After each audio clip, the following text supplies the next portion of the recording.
Кубаттуу саз кезинде суу баскан Чекенди тала аянты бүгүн тамчы сууга азар. Чынында мындай жагымсыздык оңдоп койгон толук мүчтөр бар.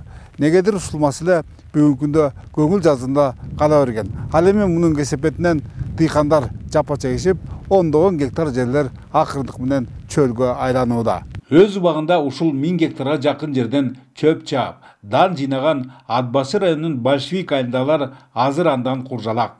Калп айткандан болобу, түзүлгөн мындай оор жагдайдан чыгуунун аракети жасалып, суу башына атайын курулма тургузулган. Бирок же жумуштары чалабыла чампаланганбы, же Агахан фонду бөлгөн 12 миллион сом сол чөнтөккө шолонгонбу, кыскасы анын өмүрү анча узун болбоду. Дайранын деңгээли бир аз көтөрүлдү эле, күп этип кулабаспы. Ошентип, олчогон сумма алеки заматта суу агып, дыйкандарды алигиче сумсайтууда. Өзүбүз аракет кылалы десек, өзүбүздүн колубуздан келгидей эмес. Буга техника керек экен, биз болсо мүшөк мөлүнө тосуп коебуз.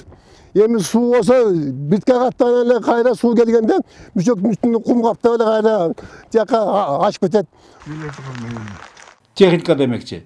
Большевиктердин ишенгени мына ушул жалгыз трактор. Арине эскилиги эч ак четкендиктен эптеп эле жаны бар. Бир күн соода бир жума оору. Андыктан анын суу башын айылды карай бурууга чамасын жетери күмөн. Бул трактордун алы жетпейт да. Чындыгын айтканда алы жетпейт. Эми алыбыз жетишинче жыгабыз, болбойт да, бирок постоянно ошол жерде болуп туруп калабыз да. Эртели кече ошол жерде болуп калабыз. Суу кирген мезгилде. Ээ боло албай калабыз да. Аргаң түгөнсө ар кандай амалдарга барат эмессиңби? Аңсы сыңарындай жергиликтүүлөрдүн пикирлеринде жаз жайларында албуттан аккан ат башы сайынан жетиштүү өлчөмдө суу буруп алуунун ар кандай ыкмалары бар. Ага анча деле көп каражат талап кылынбайт. Болгону кубаттуу бир экскаватор жетиштүү дешет алар. Мындай эле ой болуп атат да, ушул жерде контейнерлер тизип койсо депчи, бир 100 контейнер тизсе эле уже бизге чыгып кетет эле моя чакачы. Ошо металлоконструкция жагын ойлосо деп ойлоп калабыз да. Эгерде ушул суубуз буяк жака кирип бергенде 1,5 миң гектар жер суу ичкен да. Айылдаштардын көкөйлөрүнө көк таштай тийген жогорудагыдай көйгөйлөрүн элди курултайдын 2 жолку делегаты Бактыбек Иманалиев да көтөргөн. Айтымда барыс тең протоколго киргизилип, тиешелүү министрликтерге тапсырмалар берилген. Ошолорго ылайык бүгүнкү суу бөлүштүү курулмасынын жана узундугу 8 чакырымдык каналдын долбоору бүткөрүлдү деген маалымат бар.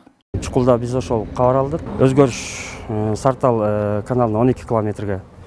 Ага болсо 10 миллион которулуп келди, ал эми Чекенди тала каналына болсо 8 километрге 80 миллион которулуп келди депчи. Бул ошол быйылкы 2024 жылкы долбоорго балким кирип калышы мүмкүн дешкен. Бирок облус, район бийлик баштагылар азырынча бул суммалардын колго тиелектигин билдиришүүдө. Мунусуна караганда большевиктик дыйкандар быйыл да кургак баканын кейпин кийишет көрүнбөйбү. Бөлөкбай Шеримбеков, Айдын Төлөбеков, ЛТР, Ат башы району.